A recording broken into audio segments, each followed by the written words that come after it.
नमस्कार, मैं प्रिया गुप्ता। आप देख रहे हैं नेशन नाउ समाचार। आइए रुक करते हैं यूपी की कुछ खास खबरों की ओर। फर्रुखाबाद के थाना नवाबगंज क्षेत्र के पास दर्दनाक हादसा हुआ। सगाई समारोह से लौट रहे दो बाइक सवारों को तेज रफ्तार ट्रैक्टर ने कुचल दिया। हादसे में दोनों युवक की मौके पर मौत हो गई। मृतक आपस में चचेरे भाई बताए जा रहे हैं। ग्राम प्रधान ने सूचना थाना पुलिस को दी, जिसके बाद पुलिस मौके पर पहुंची और शवों को पोस्टमार्टम के लिए भेजा। ट्रैक्टर को कब्जे में ले लिया गया है, जबकि चालक फरार है। सिद्धार्थनगर में प्रतिमा विसर्जन के दौरान युवक रजनीश पटेल को पुलिस पिटाई का मामला गर्मा गया। डीआईजी बसंत रेंज संजीव त्यागी ने थाना अध्यक्ष सहित 5 पुलिसकर्मियों को निलंबित कर दिया। बताया जा रहा है कि पुलिस ने रजनीश को उठाकर बेरहमी से पीटा और सड़क किनारे फेंक दिया। उसकी हालत गंभीर होने पर लखनऊ रेफर किया गया। घटना पर आईजी गोरखपुर अशोक जैन ने जाँच की और दोषियों पर कार्रवाई के निर्देश दिए। अवनीश पटेल। घटना कैसे कैसे घटा, केकरे साथ घटा? घटना जो घटा है वो हमारे बड़े भाई से, रजनीश पटेल। तो बात ये है कि हम लोग गए 22 तारीख को मूर्ति विसर्जन करने गए थे। तो बर्डपुर से गाड़ी बहुत तेज से आगे चली गई थी। तो वहाँ पे हमारे रजनीश जो है पीछे छोड़ गए थे। फिर इनको आए 4 पुलिस वाले अपने गाड़ी पे बिठा के इनको लेके चले गए। सबको लगा होगा कि पुलिस बैठा के ले गई तो थाने पे ले गई होगी।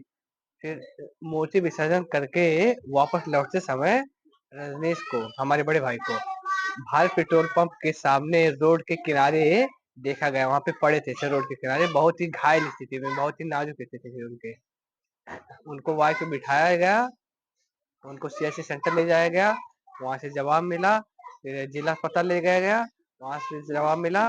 फिर गोरखपुर रेफर हुए, फिर गोरखपुर से रेफर होके इस समय लखनऊ मैक्स हॉस्पिटल में वेंटिलेटर पे भर्ती हैं अभी। जैसा कि अभी मैंने आपको विस्तार से बताया, रजनीश चौधरी को चोट लगी है और रजनीश पटेल को, और उनका इलाज चल रहा है। और उनके मामले में हमने आज सुबह से, बल्कि कल रात से ही हमारे डीआई साहब यहाँ आ गए थे और काफ़ी विस्तार से छानबीन की गई। अब तक का जो घटनाक्रम समझ में आ रहा है, वीडियो फुटेज जो हमने प्राप्त हुई है और जानकारी प्राप्त हुई उसके आधार पर कि विसर्जन के दौरान 22 की रात में एक ट्रैक्टर को लेकर कहीं समिति में विवाद था। ट्रैक्टर की चाबी निकाल दी गई। उसको सुलझाने के लिए 4 पुलिसकर्मी इनको लेने गए। जहाँ पर भी थोड़ा विवाद हुआ, इनको बाइक पर बिठा कर ले आए और रास्ते में ये फिर बाद में गिरे हुए पाए गए बेहोशी की हालत में। इनके गांव वालों ने इनको वापसी में, विसर्जन के बाद वापसी में देखा, अस्पताल पहुंचाया और इलाज की प्रक्रिया शुरू हुई। लेकिन जो इस पूरे प्रकरण में इनको चोट कैसे लगी, क्यों लगी, अगर इनको मदद के लिए ले जाया गया था तो इनके साथ क्या हुआ, क्यों वहाँ वो गिरे हुए पाए गए, ये सारे पहलू है। संबंधित पुलिसकर्मी गायब है इस समय। उनके लिए प्रयास किया जा रहा है, टीमें गठित की गई है और परिवार के एप्लीकेशन पर, प्रार्थना पत्र पर अपराध पंजीकृत किया गया, जिसमें जो पुलिसकर्मी हैं उनके खिलाफ उन्होंने एप्लीकेशन दिया है। विभाग की तरफ से इस जो जानकारी सामने मैंने आपके सामने रखी है, वो सारी जानकारी आने के बाद उनके खिलाफ कार्रवाई की गई है। 4 को सस्पेंड किया गया है। संबंधित थानाध्यक्ष मोहना, जिन्होंने इस प्रकरण में गंभीर लापरवाही का परिचय दिया, उनको भी निलंबित कर दिया गया। अमेठी के जगदीशपुर कोतवाली क्षेत्र में पुलिस और गौकशों के बीच मुठभेड़ हुई। मुखबिर की सूचना पर नयापुरवा के जंगल में पहुंची पुलिस टीम पर गौकशों ने फायरिंग शुरू कर दी। जवाबी कार्रवाई में एक शातिर अभियुक्त जावेद के पैर में गोली लगी, जबकि दूसरा फरार हो गया। घायल को अस्पताल में भर्ती कराया गया है। जावेद के पास से तमंचा, कारतूस, बाइक और गौकशी के उपकरण बरामद हुए हैं। पुलिस आगे की कार्रवाई में जुटी है। थानाध्यक्ष जगदीशपुर को जरिए मुखबिर सूचना मिली थी कि गौहरपुरवा नयापुरवा के जंगल में कुछ लोग गोकशी करने वाले हैं। इस सूचना पर थानाध्यक्ष ने अपनी पुलिस टीम के साथ इनकी घेराबंदी की तो अपने को घिरता हुआ देख एक आरोपी ने जान मारने की नीयत से पुलिस टीम पर फायर कर दिया। जवाबी फायरिंग में उसके पैर में गोली लगी। इसको हिरासत में लेकर पूछताछ की गई तो इसने अपना नाम जावेद बताया, जो गौहरपुरवा का ही रहने वाला है। इस पे गोकशी और गैंगस्टर आदि गंभीर धाराओं के कुल 11 मुकदमे दर्ज हैं। एक आरोपी मौके से फरार हो गया है। मौके पे गोकशी के उपकरण तथा एक तमंचा कारतूस बरामद हुआ है। घायल को हॉस्पिटलाइज करा दिया गया है।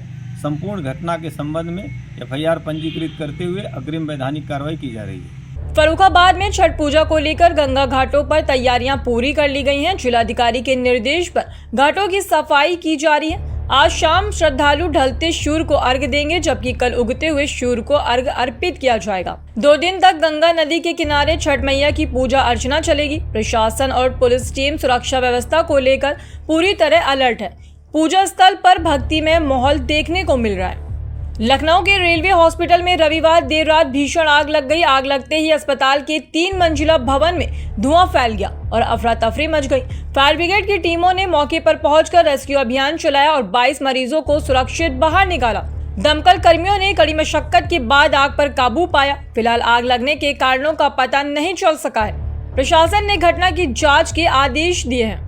लखनऊ में सुबह से ही आसमान पर धुंध और बादल का डेरा है। मौसम विभाग ने मोहनलालगंज सहित आसपास के क्षेत्रों में हल्की बारिश के आसार जताए हैं। मौसम वैज्ञानिक के अनुसार 5 किलोमीटर से कम वर्षा होने की संभावना है। वहीं लखनऊ सहित आसपास के जिलों में बारिश को लेकर येलो अलर्ट जारी किया गया। बादल छाने और ठंडी हवाएं चलने से तापमान में गिरावट दर्ज की गई। लोग सुबह से ही ठंडक का एहसास कर रहे हैं। कन्नौज में बच्चों के मामूली विवाद ने बड़ा रूप ले लिया। पूर्व प्रधान और दूसरे पक्ष के बीच कहासुनी के बाद लाठी डंडे चल गए।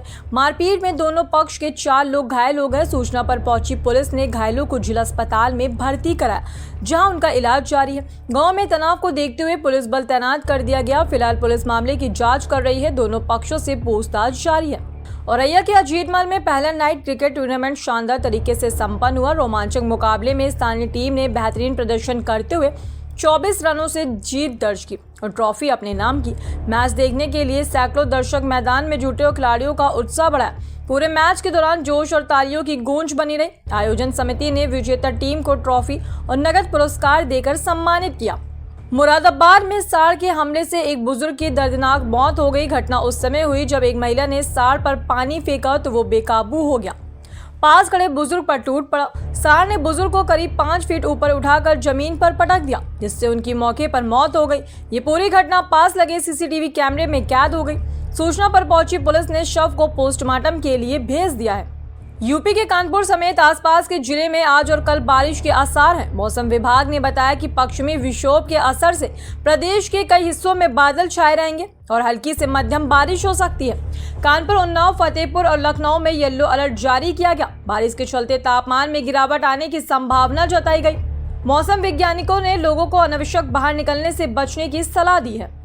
वाराणसी में पुलिस और हत्यारोपी के बीच हुई मुठभेड़ में 25,000 का इनामी अपराधी गोली लगने से घायल हो गया। आरोपी ने कुछ दिन पहले एक बुजुर्ग की सर कुचलकर हत्या की थी और फरार हो गया था। पुलिस ने मुखबिर की सूचना पर घेराबंदी की तो उसने फायरिंग शुरू कर दी। जवाबी कार्रवाई में उसके पैर में गोली लगी। घायल को अस्पताल में भर्ती कराया गया है। पुलिस ने मौके से तमंचा और कारतूस बरामद किए हैं।